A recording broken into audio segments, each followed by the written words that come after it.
하나님 말씀은 사도행전 19장 20절에서 32절까지 보겠습니다. 이와 같이 주의 말씀이 힘이 있어 흥황하여 세력을 얻으니라. 이 일이 있은 후에 바울이 마게도냐와 아가야를 거쳐 예루살렘에 가기로 작정하여 이르되 내가 거기 갔다가 후에 로마도 보아야 하리라 하고, 자기를 돕는 사람 중에서 디모데와 에라스도 두 사람을 마게도냐로 보내고 자기는 아시아에 얼마 동안 더 있으니라.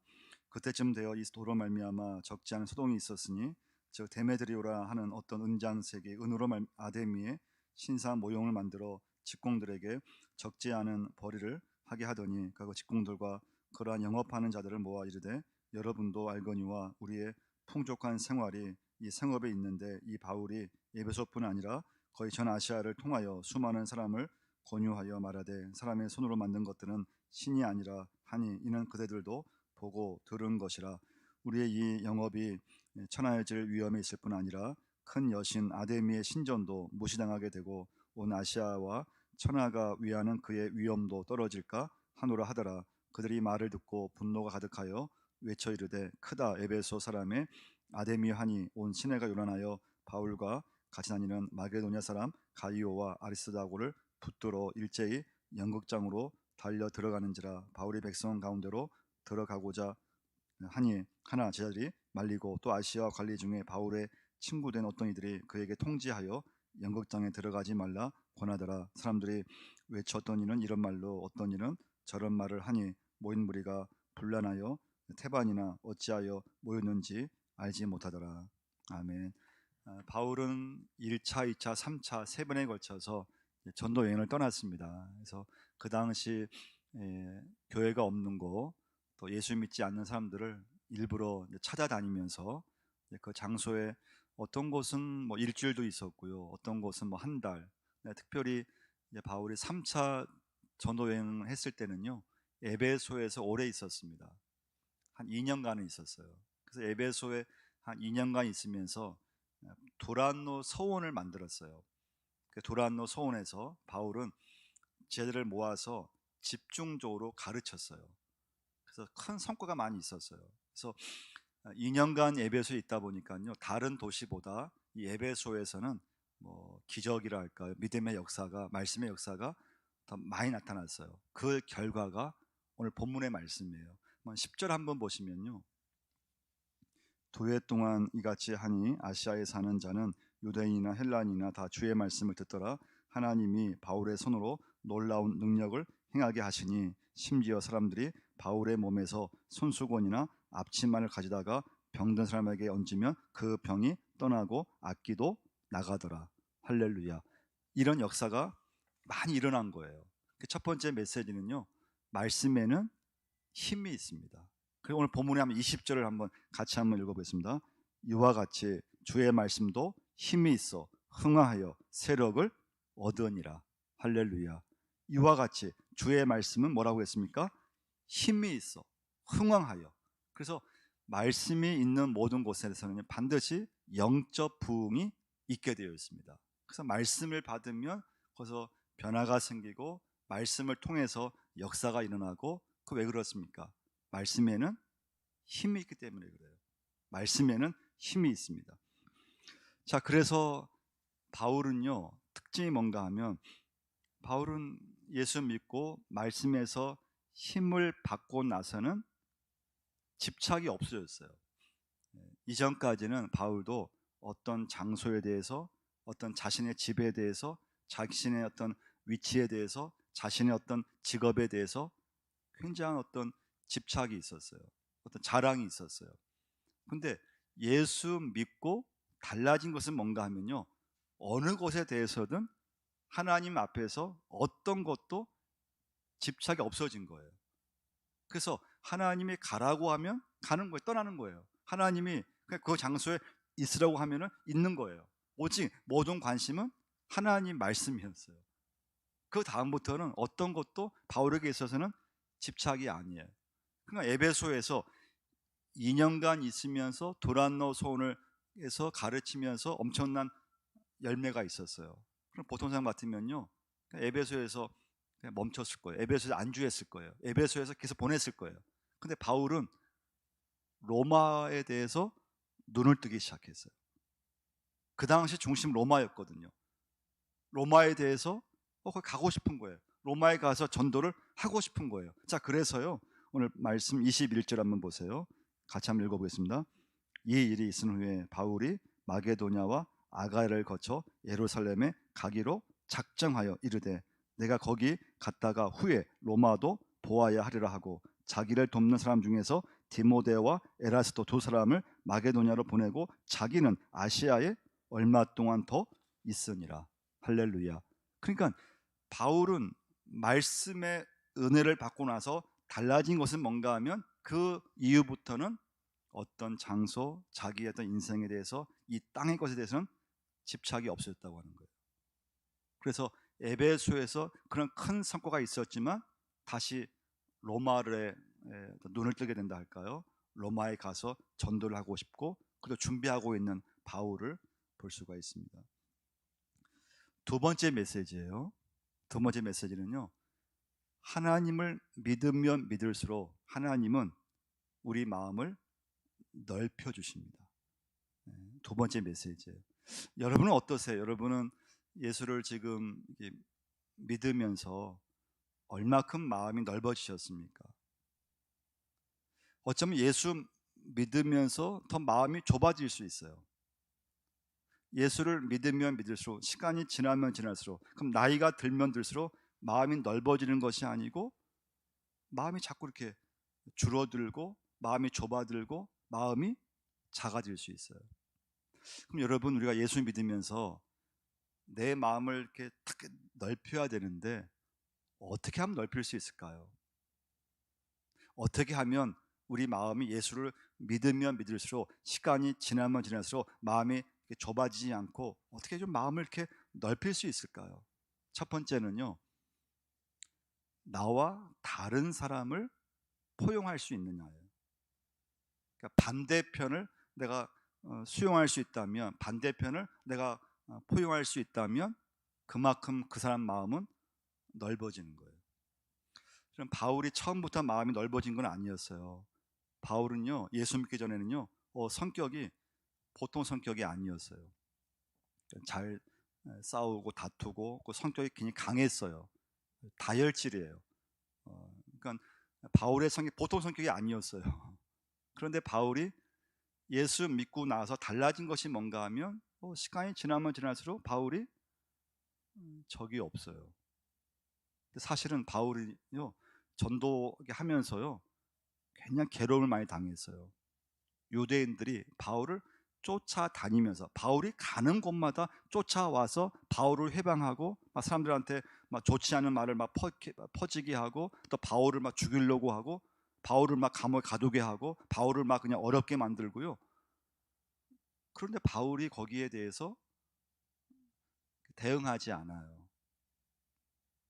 그 자기의 반대편을 예전 같으면 같이 막 그냥 좀 싸웠을 거예요. 근데 처음에는 바울이 바나바와 함께 전도하다가 두 번째는 바나바와 심히 다투죠. 인정하는 거예요. 포용하는 거예요. 이게 왜 중요하냐면요, 바울이 가는 곳마다 전도를 했어요. 역사가 일어났어요. 기적이 일어났어요. 그런데 또 바울의 그런 믿음의 역사 속에는 항상 괴로움도 있었고 문제가 있었고 항상 그런 어려움이 있었어요. 그러니까 여러분, 믿음은 믿음이고 현실은 현실이에요. 우리가 교회에서 막 은혜 받고 막 교회에서 우리가 막 말씀의 어떤 결심을 하지만 집에 가면 어떻습니까? 집이란 현실이 있어요. 집에 가면 또 거기서 또 내 자식들과 부딪혀야 되고 배우자와 또 거기서 부딪혀야 되고, 또 여러분 교회에서는 막 은혜가 있지만 직장으로 가면 어떻습니까? 또 만만치 않잖아요. 직장이라는 현실이 있어요. 그러니까 바울을 보면요, 전도하고 거기서 막 역사가 일어났고 말씀을 전했고 거기서 막 변화가 일어났고, 그렇지만 그 믿음 속에는, 또 그 현실 속에는 바울을 막 죽이려고 하고 바울의 복음을 방해하고. 그러니까 여러분, 이때 바울이 마음인 하나님께서 그의 마음을 넓히지 않았다면 바울은 아마 견디지 못했을 거예요. 이기지 못했을 거예요. 내가 이제 그만하고 말아야지. 내가 이렇게 전도해봤자 어려움만 생기고, 이렇게 전도해봤자 내가 이렇게 감옥에 가야 되고 매를 맞아야 되고, 내가 그만해야지. 분명 그랬을 거예요. 여러분은 어떻습니까? 여러분은 지금까지 예수 믿으시면서 교회 봉사하시면서 마음이 여러분 흔들린 적이 있었습니까? 없었습니까? 교회 봉사하면서 사람 때문에 혹시 막 낙심하고 막 기분 나빠하고, 야, 내가 이제 그만해야지. 왜 그렇습니까? 마음이 좁아지면 그렇다는 거예요. 그건 저도 마찬가지예요. 저도요, 목회하지만 저의 마음이 만약에 좁아지고 계속 좁아진다면 목회하다가 기분 나빠하고, 목회하면서 또 그냥 막 낙심해하고 막 마음이 흔들리고 얼마나 많았겠습니까, 여러분? 그런데 하나님의 은혜로 말씀 가운데 마음을 하나님께서 넓혀 주시니까 그냥 이해하려고 하고 또 넘어가게 되고, 마음이 흔들리지 않고 어떤 일을 만나도 믿음이 흔들리지 않고, 할렐루야, 그런 마음을 가질 수가 있는 거예요. 바울이 그런 거예요.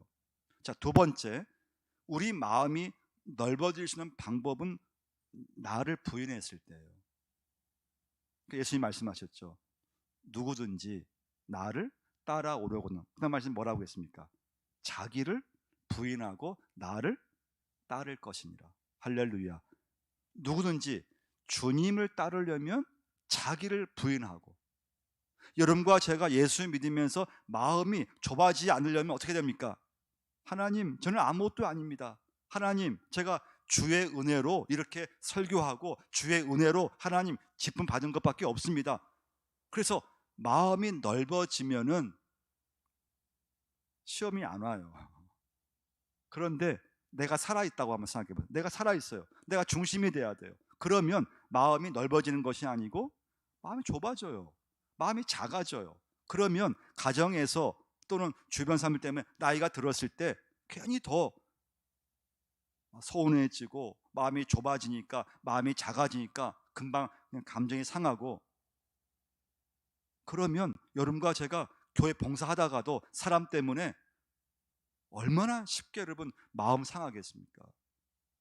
근데 바울은 말씀의 힘을 갖고 거기서 하나님께서 그의 마음이 넓어지니까 감옥에 가고 막 죽을 고비 넘기고 막 그냥 해도 또 전도하고, 또 다른 지역 또 가고 또 전도하고. 할렐루야. 바울의 믿음이었어요. 그래서 여러분과 저 오늘 중요한 건요, 오늘 말씀의 제목이지만 마음을 넓히셔야 돼요. 우리 인생이 힘들고 어려운 건 다른 게 아니에요. 내 마음이 예수 믿으면서 마음이 자꾸 좁아지면 힘들어요. 인생이 힘들어요. 살기도 힘든데 관계도 힘들고 가정생활도 힘들고 믿음생활도 힘들어요. 그럼 세 번째, 마음을 넓히는 세 번째 방법은 하나님께 초점을 맞출 때예요.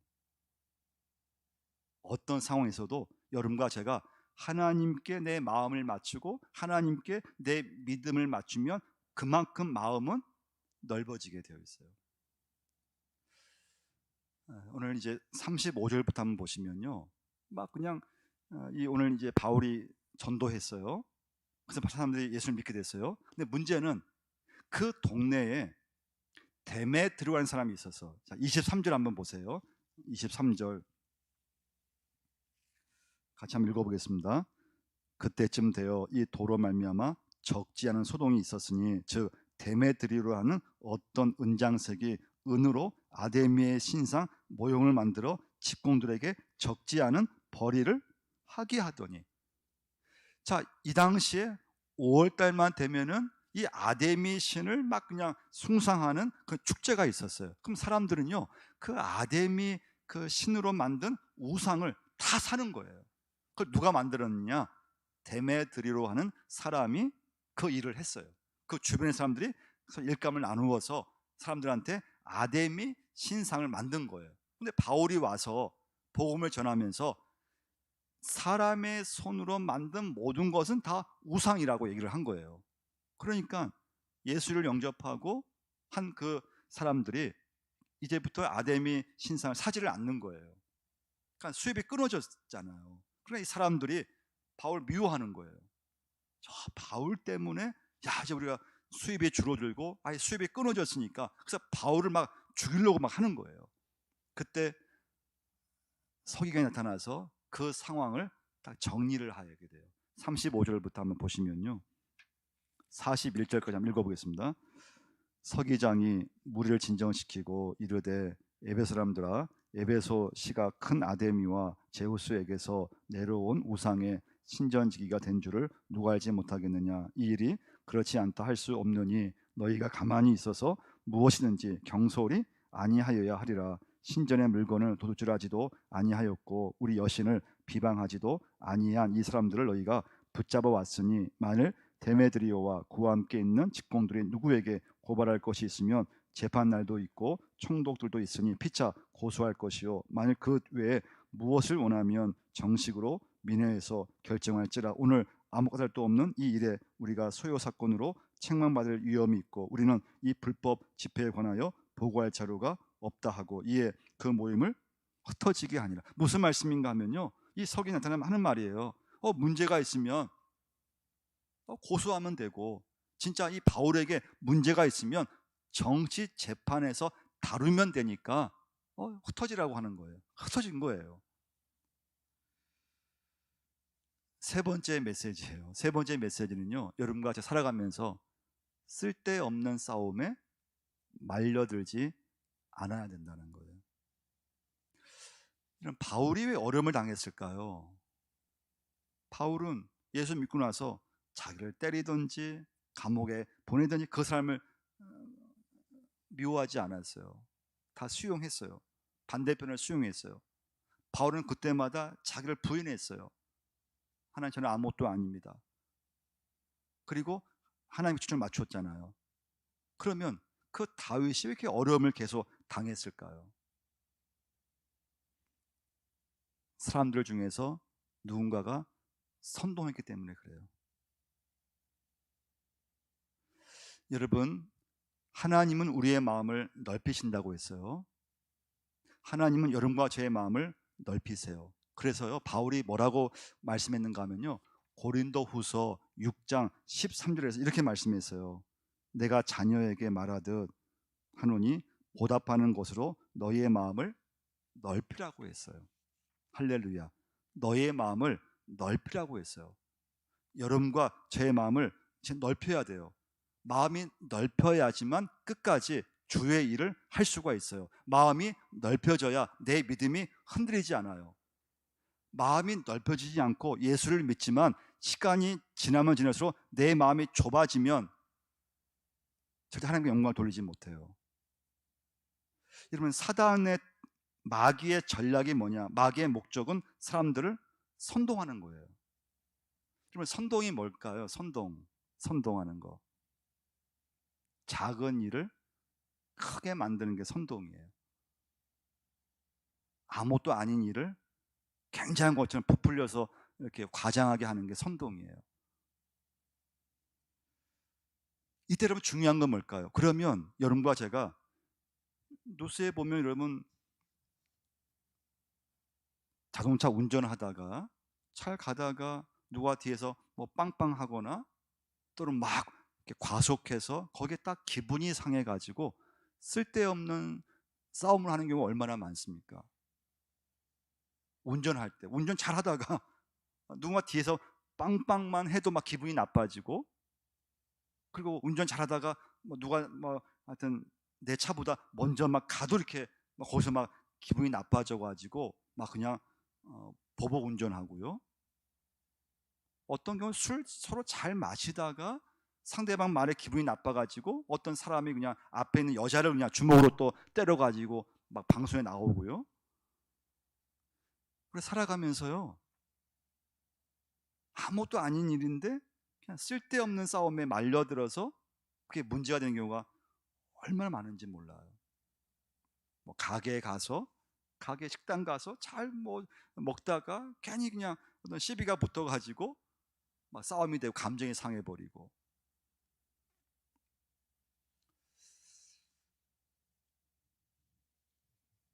데메드로라는 사람이요, 이 일로 인해서 바울의 제자 두 사람을 잡아갔어요. 그러니까 바울이 화가 나잖아요. 그래서 바울이요, 데메드로 그 자기 제자를 구하기 위해서 처음에 대응하려고 했어요. 그때 제자들이 바울을 말렸어요. 가지 마시라고, 가면 안 된다고. 괜히 끼어들면은 더 문제가 더 복잡해지고 더 문제가 커진다고 했어요. 그럼 여러분과 제가요, 그러면 나 예수 믿으면서 마음을 넓히라고 했어요. 그건 말씀의 힘만이 내 마음을 넓힐 수가 있어요. 또 살아가면서 쓸데없는 싸움에 말려들면 안 된다고 했어요. 그때 중요한 건 흥분하지 않아야 된다는 거예요. 흥분하면 안 돼요. 흥분하는 순간에 쓸데없는 싸움에 말려들게 돼요. 여러분, 가정에서 부부싸움 여러분 하실 때 보면은 어떻습니까? 사실은 지나고 보면은 쓸데없는 싸움이에요. 근데 왜 거기에 말려드는가 하면 흥분했을 때. 사람은 흥분하면은요, 감정이 딱 이렇게 상하면은 빠르게 대응을 하게 되어 있어요. 그러니까 데메드로라는 사람이 흥분했어요. 바울로 인해서 수입의 줄을 흥분했잖아요. 그러니까 어떻게 합니까? 사람은 선동하죠. 바울의 두 제자를 잡아 가두잖아요. 여러분과 제가 살아가면서 빠르게 대응할 때가 언제일까요? 언제 빠르게 움직입니까? 언제 빠르게 행동합니까? 흥분했을 때예요. 흥분하면요, 뭐 전화를 하든지 뭐 따지든지 나도 모르게 행동을 먼저 하게 됐어요. 근데 흥분을 안 하면 좀 기다릴 수 있어요. 어떤 일에 대해서 기분이 나빠도 그걸 참고 넘어가고 기다리고 그냥 별거 아닌 것처럼 넘어갈 수 있어요. 근데 흥분을 하면은 먼저 행동을 하기 시작해요. 그래서 실패를 하게 되는 거거든요. 그래서 여러분과 제가 오늘 중요한 건 예수를 믿으면서 그 언제 흥분을 안 할까요? 마음이 넓어졌을 때예요. 이건 저도 포함이 돼요. 저도요. 제 마음이 좁아지면 쉽게 흥분해요. 흥분을 안 할 상황인데 흥분해 버려요. 마음이 딱 좁아져 있으면요, 쉽게 흥분해요. 가정에서, 교회에서 쉽게 흥분해요. 그러니까 여러분과 제가 예수를 오래 믿었지만 시간이 지나면 지날수록 절대 우리 마음이 저절로 넓어지는 게 아니에요.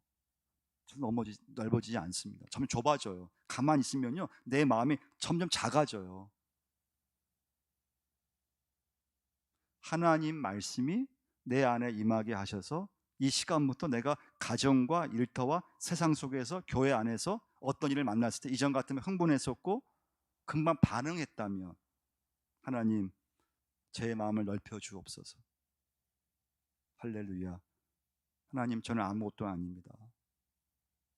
그 하나님께 초점을 맞춘 사람만이 그 사건에서 쉽게 반응하지 않아요. 이 훈련을 자꾸 하셔야 돼요. 가정에서 여러분 자꾸 하셔야 돼요. 가족 관계, 배우자의 관계에서요. 여러분, 우리가 마음이 좁아지면 쉽게 우리가 막 흥분해 버려, 쉽게 싸움이 되죠. 그래서 그냥 말려드는 거예요.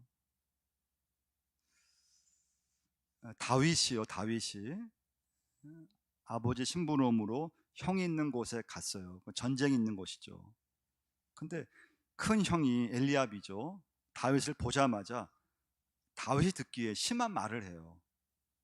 그런 말을 할 필요가 없는데 이 엘리압이 이렇게 말을 해요. 사무엘상 17장 28절 말씀 보시면 큰형 엘리압이 다윗 사람들에게 하는 말을 들은지라 그가 다윗에게 노를 바라여 이르되 내가 어찌하여 이리로 내려왔느냐, 들에 있는 양들을 누구에게 맡겼느냐, 나는 내 교만과 내 마음의 완악함을 아노니 내가 전쟁을 구경하려 왔도다.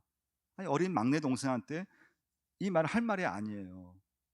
근데 다윗이 만약에 이 형 말을 듣고 바로 흥분해서 말했다면 다윗은 골리앗을 이기지 못했을 거예요. 싸우지 못했을 거예요. 근데 다윗은 어릴 때부터 하나님을 잘 믿었잖아요. 그 다윗의 마음이, 하나님의 마음을 다윗은 그걸 계속 갖게 돼요. 그 나중에 아들 압살롬이 반역했지만 다윗이 그걸 아들을 잘 그걸 마음을 헤아리잖아요.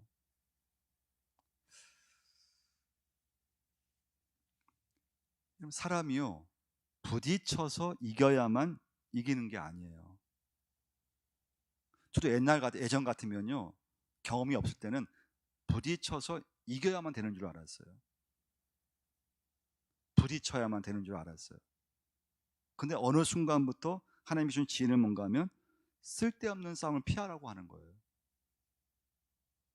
부딪히지 말고, 싸움을 하지 말고, 싸움을 피하여서, 쓸데없는 싸움에 말려들지 말고 그 싸움을 피하여서 하나님의 지혜와 방법으로 이길 수 있는 그 방법을 하나님께서 말씀해 주셨어요. 여러분도 마찬가지예요. 이게 뜻대로 안 될 때가 많아요. 저도 이렇게 설교하지만 현실에서는 마음대로 안 될 때가 많죠. 싸우지 않으려고 마음을 다짐하지만 또 싸울 때가 있어요. 근데 여러분, 중요한 건 부딪혀서 이겨야만 이기는 것이 아니고 쓸데없는 싸움을 피하는 것이 이기는 거라고 하는 거예요. 그럼 어떻게 될까요? 말씀의 힘을 여러분과 제가 계속 받아야만 된다는 거예요. 그 말씀의 힘이 뭡니까? 나를 부인하게 만드는 거예요. 나를 변화시키는 말씀이에요. 반대편에 대해서 나와 다른 사람을 어떻게 하든지 그걸 미워하지 않고 수용하려고 애를 쓰고 그냥 인정하며 살아가는 거예요. 나이가 들면은 마음이 좁아지는 게 당연한데, 그 서운한 게 많은데, 근데 하나님께서 말씀을 붙잡으면은 내 마음을 넓게 하셔서 어지간한 것에 서운해하지 않아요. 그 심령이 끝까지 하나님의 영광을 돌리는 줄 믿습니다. 그 믿음이 아니면요, 여러분이나 저나 예수를 오래 믿을수록요 더 마음이 좁아져 있어요. 더 흥분 잘해요. 교회 봉사하면서요 더 잘 넘어져요. 근데 바울은 어떻습니까? 예수를 믿으면 믿을수록, 나이가 들면 들수록 바울은 그의 마음이 상하지 않았다는 거예요. 마음이 상해야 돼요. 그 믿음이 막 흔들려야 돼요. 그런데 말씀의 힘이 바울을 계속 붙잡으니까 바울이 전도하다가 감옥에 가고, 전도하다가 매를 맞고, 전도하다가 막 괴롭힘을 당하고, 여러분 우리 같으면요, 저 같으면은 금방 절망했다가 막 실망했다가 그냥 포기하려고 했다가 그랬을 것 같아요. 바울은 꿈쩍하지 않잖아요. 그 이유는 뭡니까? 바울의 마음이 좁아지지 않았기 때문에 그래요. 하나님께서 바울의 마음을 확 넓혀 주셨기 때문에 그래요. 오늘 하나님이 여러분과 제 마음을 말씀 안에서 확 넓혀 주실 줄 믿습니다. 마음이 넓어져야 돼요. 그래야 하나님의 일을 끝까지 할 수 있어요. 마음이 좁아지면 아무리 목회자라 하더라도 불평하기 쉬워요. 마음이 좁아지면 가정에서 흥분하기 쉬워요. 예수를 오래 믿었지만 마음이 좁아지면 불만이 많아져요. 감사가 없어요. 근데 마음이 하나님께서 말씀으로 넓혀주시면 감사해요. 감사. 그리고 누가 뭐라고 해도 거기에 대해서 쉽게 이렇게 반응하지 않습니다. 내가 기도하면 되지, 내가 좀 이해하면 되지, 내가 넘어가면 되지, 하나님만 바라보면 되지.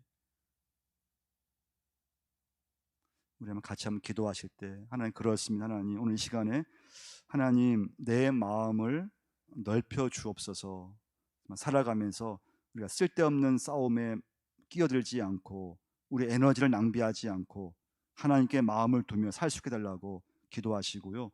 말씀의 힘 안에서 하나님 저의 마음을 넓혀 주셔서 가정과 일터에서 하나님 사람 때문에 믿음이 흔들리거나 마음이 흔들리지 않게 달라고 함께 한번 기도하겠습니다. 하나님 아버지, 감사합니다. 아버지, 예배자로 서게 하심을 감사합니다. 우리 마음을 넓혀 주옵소서. 말씀의 힘 안에서 우리 마음이 좁아지지 않도록, 마음이 좁아져서 하나님 쉽게 흥분하거나 또 가정에서 아버지 우리가 원망하거나 또 우리 마음이 아버지 절대 하나님 믿음이 흔들리거나 또 우리 마음이 아버지 흔들리지 않도록 성령께서 말씀 안에서 우리의 마음을 시켜 기도합니다. 하나님, 저의 마음도 넓혀 주옵소서. 아버지, 반대편을 포용할 수 있는, 나와 생각이 다른 사람까지 하나님 수용할 수 있는 그런 넉넉한 사람이 되게 하여 주옵소서. 그런 믿음의 목회자가 될 수 있게 역사하여 주옵소서. 나를 아버지 하나님 부인하게 하여 주옵소서. 나를 부인해서 내 마음이 하나님 안에 넓어질 수 있게 역사하여 주시고 오직 하나님께 모든 초점을 두게 하여 주옵소서. 역사하여 주옵소서. 하나님의 일을 끝까지 감당할 수 있게 도와주시고 새로운 비전과 주님의 뜻을 바라볼 수 있게 역사하여 주옵소서. 하나님 아버지, 오늘 말씀을 붙잡게 하심을 감사합니다. 오늘 말씀을 통해서 말씀의 힘을 받게 하시고 우리가 말씀 안에서 우리 마음이 넓어지는 놀라운 은혜를 허락하여 주옵소서. 정말 예수님을 믿으면 믿을수록, 시간이 지나면 지날수록, 나이가 들면 들수록 내 마음이 작아지고 좁아지는 것이 아니고 하나님의 말씀 가운데 넓어져서 하나님 쉽게 흥분하지 않고 또 쉽게 대응하지 않고 또 하나님 쓸데없는 싸움에 우리가 아버지 끼어들지 않고 하나님의 일을 위해서 나갈 수 있게 역사하여 주옵소서. 하나님, 우리 마음을 넓혀 주옵소서. 하나님, 우리 마음이 넓어져서 쉽게 낙심하거나 또 교회 일을 봉사하다가 또 가정에서도 쉽게 절망하거나 또 쉽게 아버지 믿음이 흔들리는 것이 아니고 끝까지 믿음의 길을 가게 하시고 또 사람 때문에 어떤 일 때문에 우리 마음이 흔들리지 않고 시험 들지 않고 하나님만 바라볼 수 있는 귀한 믿음의 마음만을 갖게 하여 주옵소서. 하나님, 기도합니다. 내 마음이 작아지지 않도록, 내 마음이 점점 아버지 하나님 줄어들지 않도록 넓어질 수 있도록 역사하여 주옵소서. 예수님 이름으로 기도드리옵나이다. 아멘. 우리